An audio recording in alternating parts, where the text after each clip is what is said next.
واقعہ یہ ہے کہ بہت سے ہمارے رفقا جن کے دلوں کی دھڑکن اگر والد محترم تھے تو اتنی ہی محبت ان کو میری والدہ سے بھی ہے،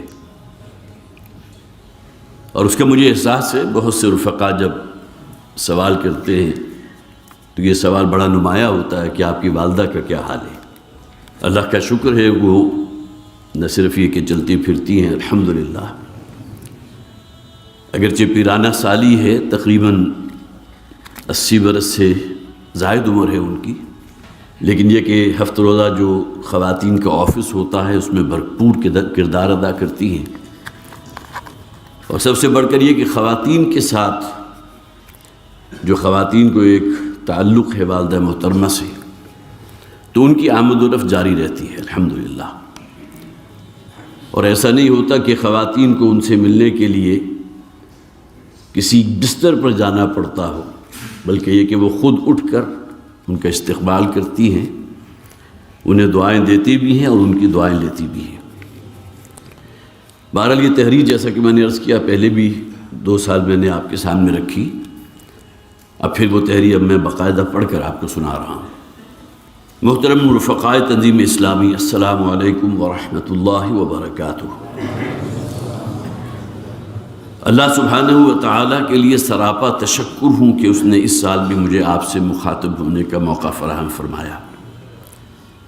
شکر صد شکر اس ذات اقدس کا جس نے اس عمر رسیدگی کے باوجود مجھے ہر تکلیف اور عارضی سے اپنی پناہ میں رکھا، اور کسی درجے میں بھی اپنے سوا کسی کا محتاج نہیں کیا۔ میں اس پیرانہ سالی میں اپنے رب کی دی ہوئی نعمتوں کو نہ شمار کر سکتی ہوں اور نہ ہی شکر گزاری کا کسی درجے میں بھی حق ادا کر سکتی ہوں۔ آپ سب رفقا سے میری درخواست ہے کہ مجھ حقیر کو اپنے دعاؤں میں یاد رکھیں، میرے لیے خاتمہ بالایمان کی دعا کریں، اور یہ دعا بھی کہ اس دار فانی کے آخری لمحات میں بھی میرا رب مجھے کسی کا محتاج نہ کرے۔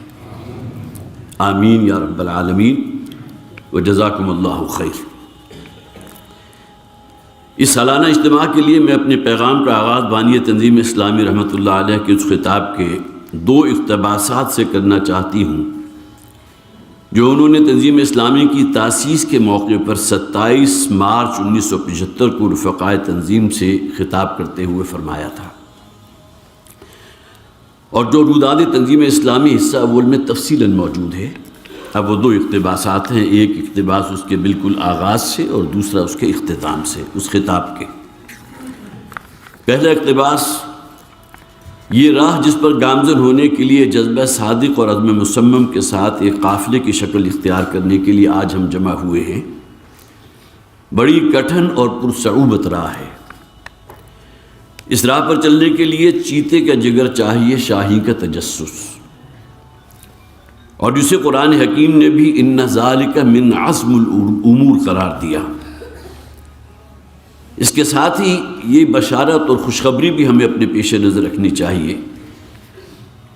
کہ جو لوگ بھی ہماری راہ یعنی دین کی راہ میں جد و جہد کریں گے، ہم ان کے لیے رستے کھولتے چلے جائیں گے، اور پھر مزید خوشخبری یہ بھی کہ دین کے لیے اپنا وقت، صلاحیتیں اور مال صرف کرنے والوں کو ہمارا رب اپنا مددگار قرار دیتا ہے۔ انصار اللہ کی الفاظ اور اصطلاح، یہ نصیب اللہ اکبر لوٹنے کی جائے ہے۔ اور دوسرا اقتباس جو ہے وہ اسی خطاب کے، جیسا کہ میں نے عرض کیا ہے، تاسیسی اجلاس تھا، اس میں بھی شریک تھا اور 62 اور رفقا بھی تھے،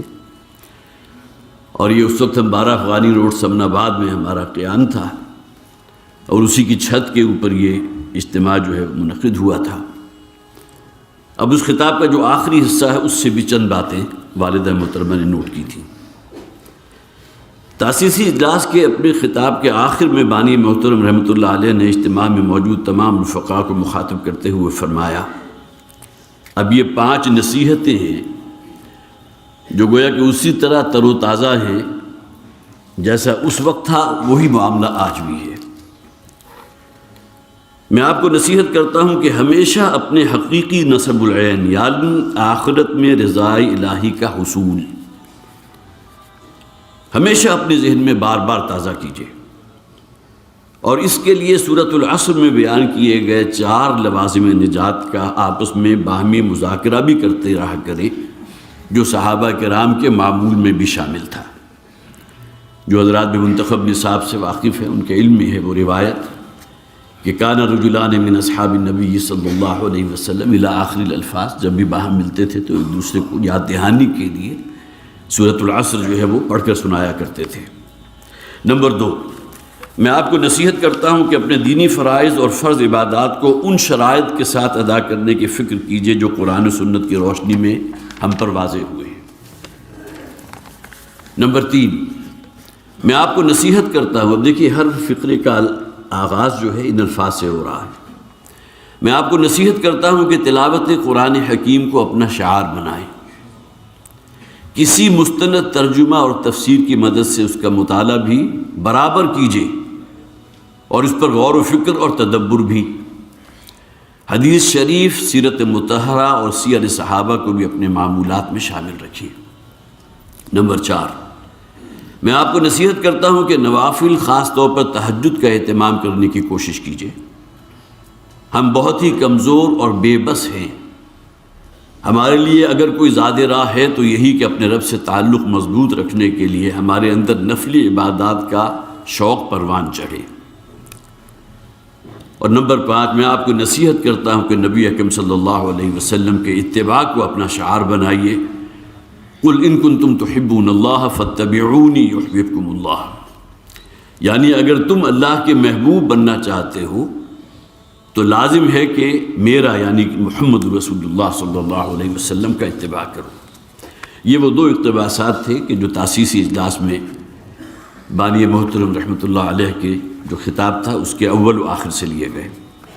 اب چند باتیں اور نصیحتیں یاد دہانی اور قند مقرر کے طور پر عرض کرنا چاہتی ہوں۔ نمبر 1، ہر وہ رفیق تنظیم جو اپنی فیملی کا سربراہ ہے اپنے اہل و عیال کی دینی تعلیم و تربیت کے حوالے سے اپنے آپ کو اللہ کی جناب میں جواب دہ سمجھے۔ نبی اکرم صلی اللہ علیہ وسلم کے فرمان مبارک کلکم راع و کلکم مسئول عن رعیتہ کو ہمیشہ اپنے ذہن میں تازہ رکھے۔ خصوصاً ستر و حجاب کا اہتمام، رسومات و بدعات سے اجتناب، شعائر دینی کی پابندی وغیرہ،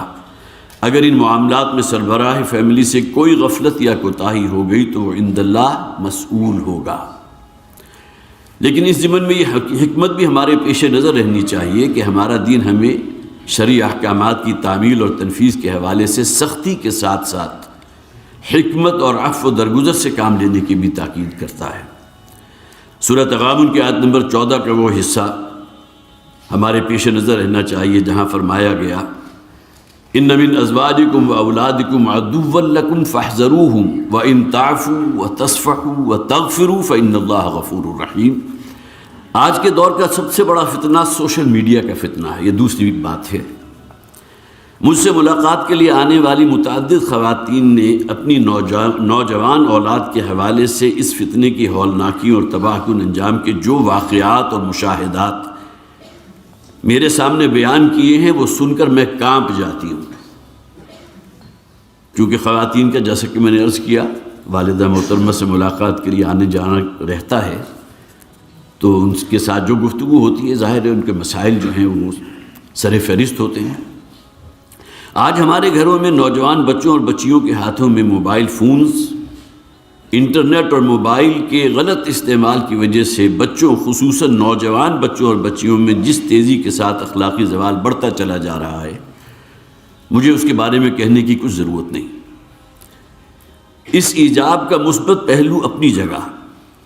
لیکن اس کے غلط استعمال نے شرم و حیا کا جنازہ نکال کر رکھ دیا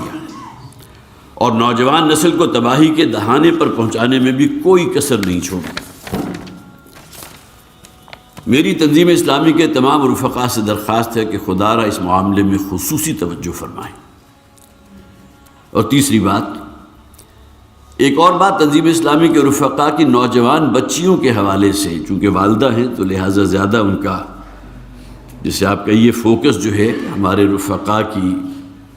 نہ صرف یہ کہ اولاد بلکہ ان میں بھی خاص طور پر بچیاں۔